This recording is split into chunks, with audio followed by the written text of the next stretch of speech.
Imagine a bustling city, alive with energy and movement, where every street pulses with the rhythm of daily life. This is Seoul, a metropolis that never seems to sleep, its people always on the move, its skyline ever-changing.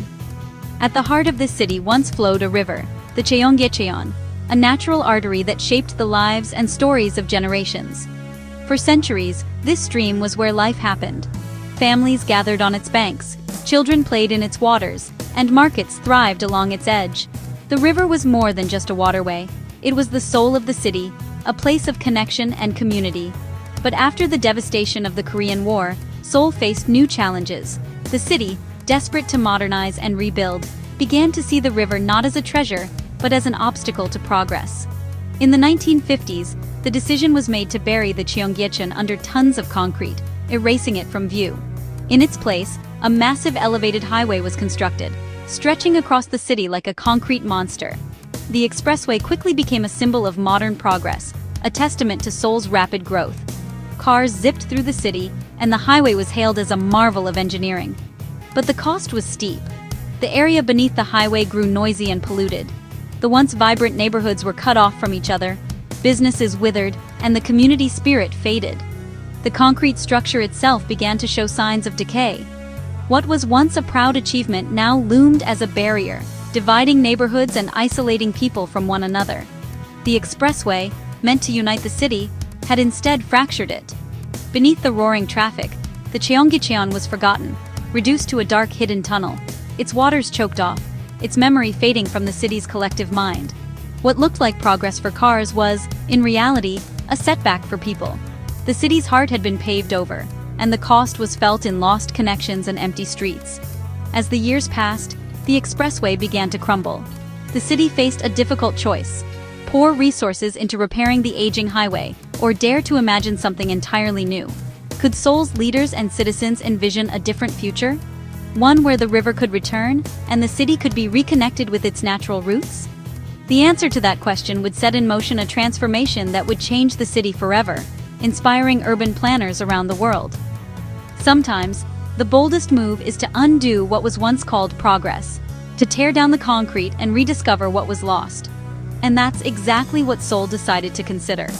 A radical vision to bring the river back to life, and with it, the spirit of the city itself.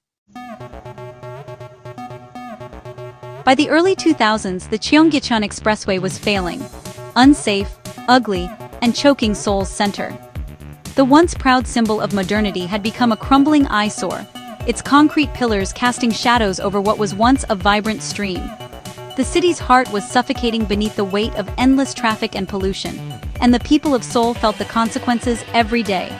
The obvious fix was to repair it, but mayoral candidate Lee Myung-bak had a radical idea: tear it down and restore the buried stream. His campaign was bold, promising not just a facelift, but a complete transformation of the city's core. He argued that Seoul deserved more than a patchwork solution. It needed a new vision for the future. Lee envisioned a green public park where the highway stood, reconnecting people with nature in the city's core. He imagined families strolling along the water, children playing where cars once roared, and a city that could breathe again. The plan was ambitious, and it captured the imagination of many who longed for a better quality of life. Critics predicted chaos. 170,000 cars used the highway daily. Where would all that traffic go? The fear was real. Would removing the expressway paralyze the city, or could Seoul adapt to a new way of moving? Business owners feared years of disruption, and experts warned of gridlock. Some worried their livelihoods would vanish if customers couldn't reach them, while others doubted the city could handle such a massive change. Many dismissed the plan as reckless, but the public was inspired by the vision of a better city. The idea of reclaiming public space and restoring a lost river sparked hope, and support for the project grew. Lee won the election, and in 2003, demolition began. The city braced itself for upheaval, but also for the possibility of renewal. Seoul wasn't just patching up a problem, it was reinventing itself. The project became a symbol of courage and innovation, showing that cities could choose people and nature over cars and concrete. The world watched, wondering, would this be a new urban paradise or a traffic disaster? Journalists, city planners, and curious onlookers flocked to Seoul, eager to see if the gamble would pay off. The city was about to find out if it could trade cars for community. Could a city built for vehicles become a place for people once again? Sometimes the only way forward is to start over. It takes vision, courage, and a willingness to embrace the unknown. Seoul was ready to take that leap. The city's residents, leaders, and dreamers stood together at the edge of something new. And the results would surprise everyone, proving that sometimes the boldest ideas can transform a city and inspire the world. As demolition began, Seoul braced for gridlock. Experts and commuters expected traffic disaster. Removing a major road should have meant chaos. But the meltdown never came. After a brief adjustment, commute times stabilized, and many didn't increase at all. The city had prepared, bus routes were improved, dedicated lanes added, and subway service expanded. People were encouraged to try public transit, and many did. The feared traffic apocalypse simply didn't happen. Instead, Seoul proved that people adapt when given better options. The myth that more roads mean less traffic was shattered. The city's bold move showed that changing how we move can change how we live. Sometimes, less road means more freedom. Seoul's experiment was working, and the world was paying attention. The answer lies in traffic evaporation. When roads disappear, so does some of the traffic. Instead of shifting all cars to side streets, many trips simply vanished. People skipped non-essential drives, combined errands, or changed travel times. Most importantly, public transit became more attractive. Bus ridership jumped 15%. Subway use rose too. The city didn't force change, it made alternatives better. Within a few years, car traffic in the city center dropped by nearly 45%. Seoul proved you can shrink your traffic problem by shrinking your roads. The city nudged people towards smarter, more sustainable choices. Traffic didn't just move, it disappeared. The lesson built for people, not just for cars. Seoul's streets were transforming, and the city was moving better than ever. Sometimes, less really is more. With the highway gone, Seoul created a new oasis, Cheonggyecheon Stream Park. Nearly 6 kilometers long, it winds through downtown, offering calm and beauty in the city's heart. The park's design shifts from urban waterfalls to natural banks, with trees, rocks, and grassy areas. Bridges and stepping stones reconnect neighborhoods once divided by concrete. Tiered stone banks invite people to sit, relax, and enjoy the water. Remnants of the old highway stand as reminders of the past. The stream isn't fully natural, water is pumped in from the Han River, but it's a reliable, year-round amenity. It also serves as a flood channel, blending beauty with smart engineering. Cheonggyecheon is proof that cities can reclaim nature and create spaces for everyone. Seoul's heart beats greener than ever. The Cheonggyecheon restoration did more than beautify Seoul, it changed its environment and economy. Air pollution dropped by 35%, and the stream corridor became a natural air conditioner, cooling the area by over 3 degrees Celsius. Wildlife returned, fish, birds, and insects now thrive where cars once ruled. The stream became an ecological corridor in the heart of a megacity. The transformation sparked economic revival. New businesses, homes, and millions of visitors followed. The project cost $380 million, but generated billions in value. Investing in green spaces proved to be a winning strategy for Seoul.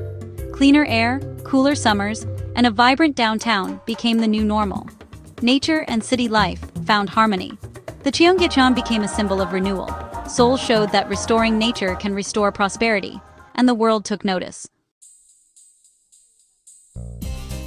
Inspired by Cheonggyecheon, Seoul looked for more places to transform.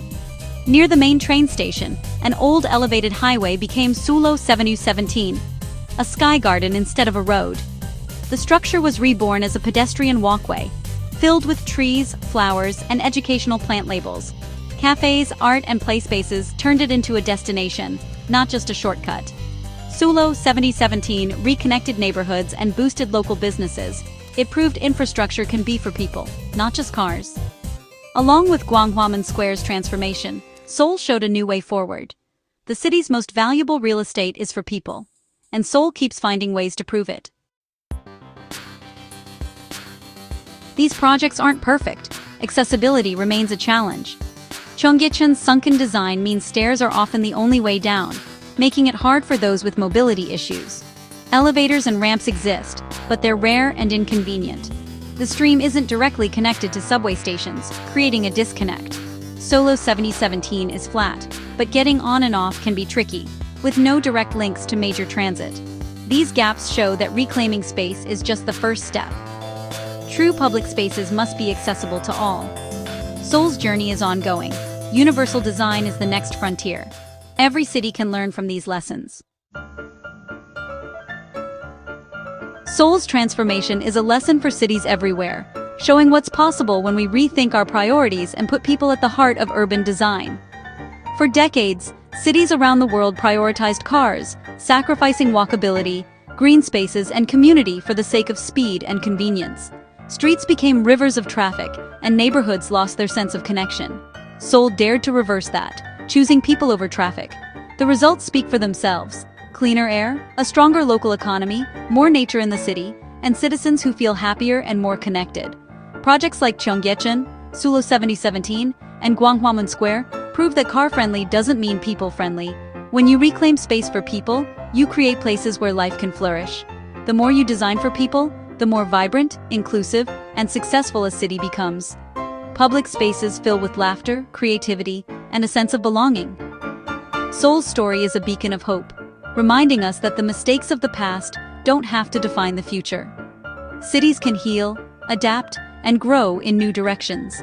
We can be bold, tear down barriers, and bring life back to our cities. It's about having the courage to imagine something better and the determination to make it real. It takes vision and courage, but the rewards are immense.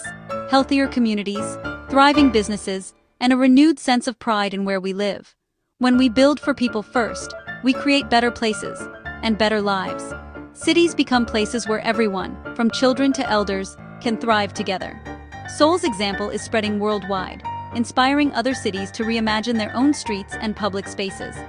The future of cities is green, walkable, and connected. Places where people and nature coexist, and where every resident feels at home. And that's an idea worth sharing, because when we build cities for people, we build a brighter future for everyone.